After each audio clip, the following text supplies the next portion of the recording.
What if I told you your company's HR department is quietly redesigning your health insurance right now, not to make it better, but to make it harder to use?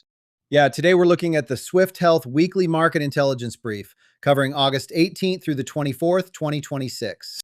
And this is the kind of market brief usually meant for investors, consultants, and health plan executives. Right. It's basically a look at how the industry works behind closed doors, who has leverage, who gets paid, and how these corporations are trying to contain costs. So let's decode it. What do these financial shifts actually mean for your care and your workplace benefits? The main story is not just that healthcare is getting more expensive. We know that. The bigger point is that cost pressure is changing the structure of the market itself.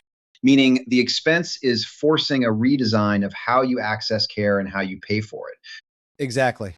Start with employer benefits because the number here is rough. Egan projects employer healthcare costs will rise another 9.5% in 2027.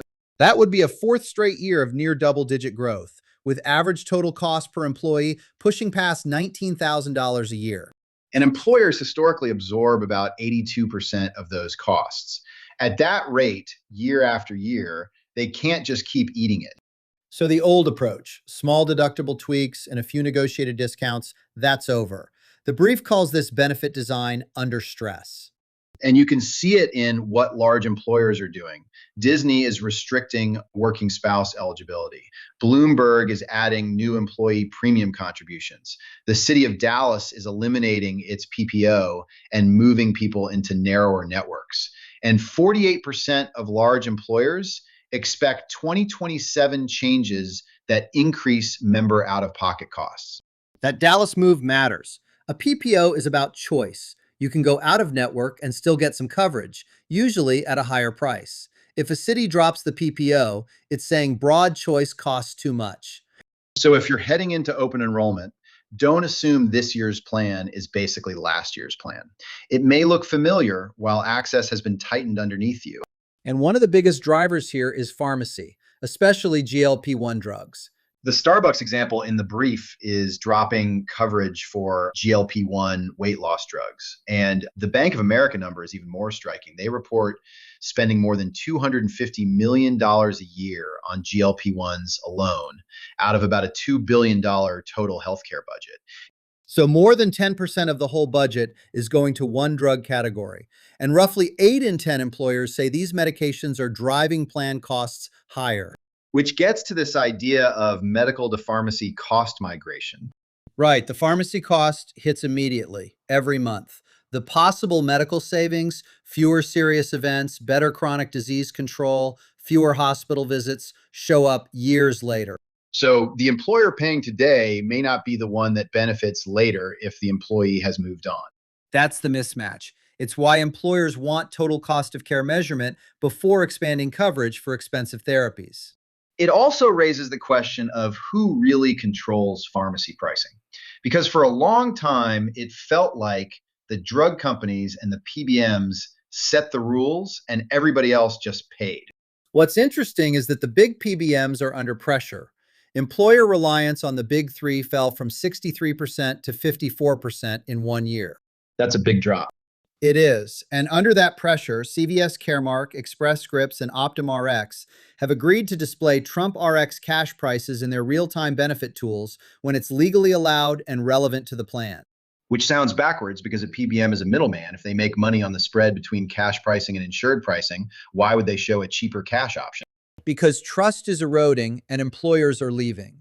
Showing the cash price is a way to signal transparency, even though it also exposes the markup. So the practical effect is that patients may now see right at the counter that paying cash is cheaper than using insurance. Exactly. And employers can compare what the PBM negotiated against those cash channels. So if pharmacy economics are getting exposed and networks are shrinking, power shifts to whoever controls the patient's entry point into care. And that's where the physician ownership data gets interesting. More than 80% of U.S. physicians are now owned by hospitals, insurers, or other corporate entities. Back in 2012, it was about 25%. That's an extraordinary change. It is, and it's not just about who signs the paycheck. It affects referral patterns. The brief frames this as hidden market power. Vertical integration. Right, owning the whole chain. The survey says 63% of doctors report employer rules make out-of-network referrals harder, and 59% feel pressure to keep referrals inside their own hospital or corporate system. So if your primary care doctor is owned by a hospital system, there's pressure to send you to that system's specialists, imaging, therapy, the whole lot. And that steerage can blunt employer efforts to send people to cheaper independent providers because the referral stream is controlled at the front end. It also gives those large systems more leverage with insurers. And hospitals aren't the only ones chasing that front door. Retail and behavioral health players are too. Like Costco. Yeah, Costco is partnering with Scan to offer co-branded Medicare Advantage products in markets with about 5 million Medicare beneficiaries. You go in for paper towels and come out with a health plan. But strategically, it's smart. Costco doesn't need to build an insurer. It can use its consumer reach as a distribution platform, and Scan gets a much bigger acquisition channel. Same thing in behavioral health. Universal Health Services bought Talkspace for $835 million. Which is vertical integration again. Own the virtual front door, the app, and connect it to a larger physical care system if needs escalate. United Healthcare is doing its own version, expanding child and family behavioral coaching to 13 million commercial members, adding 5 million in 2026 alone, with no extra cost to fully insured employers. Because if insurers embed those services, they may prevent escalation into more expensive care later, and they keep employers from shopping for a separate behavioral health vendor. So power consolidates back to the carrier. Right. And when independent providers push back, you start seeing open conflict. The brief mentions 10 California addiction treatment providers suing Cigna for $12.8 million in alleged underpayments between March 2022 and March 2026. That matters because these reimbursement fights are really fights over leverage. Narrower networks and lower payment rates reduce insurer costs, but they can threaten provider survival. So it reads less like an isolated dispute and more like a market under strain. Exactly. Now, how are insurers protecting margins besides narrowing networks and squeezing reimbursement? They're leaning into automation and they're backing away from unattractive risks. The automation story is real. Epic is launching real-time prior authorization checks. They're already live across 4 health systems, and 16 more payers are testing them ahead of a CMS mandate in January 2027. And R1 bought Humata Health, an AI prior authorization specialist that says it has a 96% first-pass AI approval rate. R1 wants to integrate that into a platform already processing 600 million transactions a year. Which is industrial scale prior auth. It is, and prior authorization or utilization management is just the hurdle where a patient has to show the insurer that a drug, scan, or procedure is necessary. Historically, that meant a lot of staff time, faxes, phone calls, and delays. AI can cut the manual work and speed everything up. But here's the catch. Faster prior authorization does not necessarily mean less prior authorization. It may just mean the same barrier, only more efficient.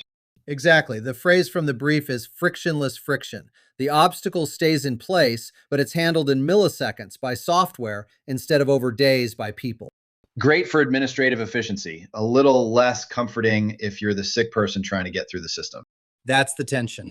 And then there's the other strategy, retreating from risk. The Medicare Advantage example with Aetna is pretty telling. They're cutting broker commissions on select plans, especially PPOs, starting in late 2026 and continuing into 2027. That's a subtle move. They don't have to cancel the plan. They can just make it non-commissionable. Meaning brokers have little reason to sell it. Right. In Medicare Advantage, brokers drive enrollment. If one plan pays zero and another pays full commission, you can guess which one gets discussed at the kitchen table. So Aetna can slow enrollment without the bad publicity of a formal market exit. And they target PPOs because broader access and out-of-network benefits generally cost more. That's profitability over growth. The strain isn't limited to Medicare Advantage either. The ACA individual market is also under pressure. Oregon regulators approved an average 21.6% rate increase for 2027. And that's after $15 million in reinsurance funding.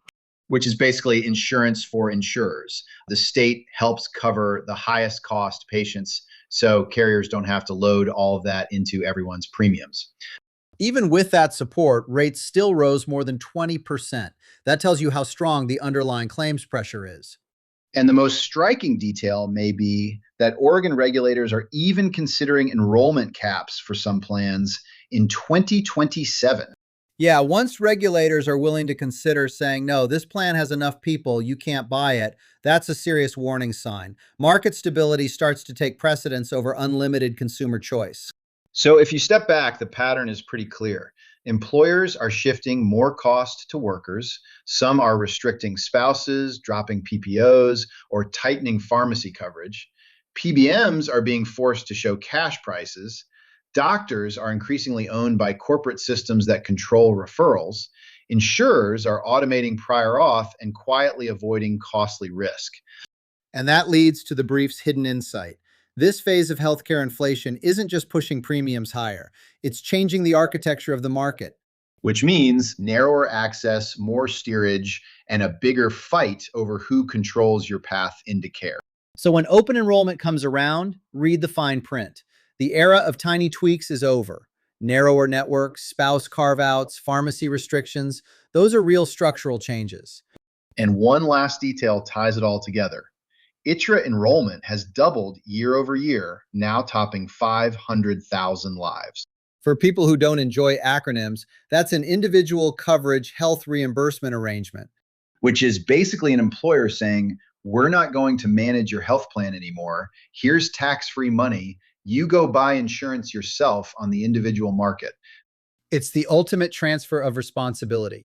Like moving from a pension to a 401k, but for health insurance. Exactly. And if large employers with whole HR departments are deciding they can't manage this anymore, what happens when the individual employee is left to navigate it alone?